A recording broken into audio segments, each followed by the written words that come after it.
Hey history fans, welcome to Jackson the History Guy, where we turn the past into party time. Today we're going to be talking about one of the most over-the-top, money-loving, and power-hungry popes of all time, Pope Leo X. He was born Giovanni di Lorenzo di Medici on December 11th, 1475 in Florence, Italy, one of the wealthiest cities in Europe at the time. That's right, he wasn't just any church leader, he was a Medici, and the Medici family was basically the mafia of the Renaissance, rich, powerful, and always pulling the strings. The Medicis ruled Florence, controlled banks, and loved art, science, and money. Lots of money. His dad, Lorenzo the Magnificent, was basically the Jeff Bezos of the 1400s. Since the Medici family owned half of Italy, young Giovanni was set up for success.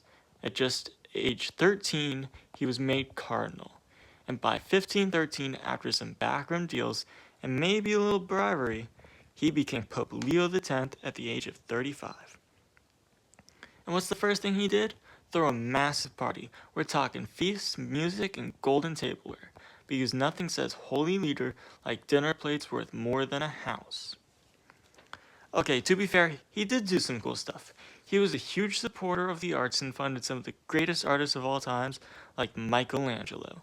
In fact, he helped fund Michelangelo's painting of the Sistine Chapel ceiling, which is now one of the most famous artworks in history. He also expanded the Vatican Library and supported learning. But then there's the not-so-holy stuff. Pope Leo X was a big spender. He loved luxuries, feasts, and spending church money like it was Monopoly cash. And when the Vatican started running out of cash, did he cut back? Nope, he started selling indulgences. Basically, he told the people, want to go to heaven faster? Just pay me a few gold coins and bam, sins forgiven. And one guy just really didn't like that. His name? Martin Luther. In 1517, Luther called out Pope Leo X and started the Protestant Reformation, a movement that literally split Christianity in half. Leo X's response? Instead of stopping indulgences or debating Luther, he excommunicated him. But instead of solving the problem, this just made things worse. People left the Catholic Church, and Protestantism spread across Europe like wildfire. So yeah, Pope Leo X basically caused one of the biggest religious splits in history just because he couldn't stop throwing parties. Leo X suddenly died in 1521 at the age of 45.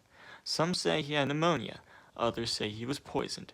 Either way, he left behind an empty Vatican bank account and a church in chaos. So, what's his legacy? Well, he helped fund Michelangelo's Sistine Chapel, expanded the Vatican Library, and supported Renaissance art and culture. Some of the bad things he did was he spent Vatican money recklessly, sold indulgences, and excommunicated Martin Luther instead of fixing his problems. Basically, he was the YOLO Pope.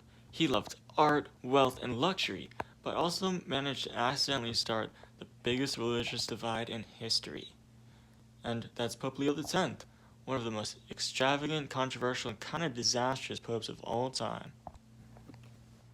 History is full of wild stories like this. So remember, keep asking questions, keep learning, and most importantly, don't sell forgiveness like a medieval Ponzi scheme.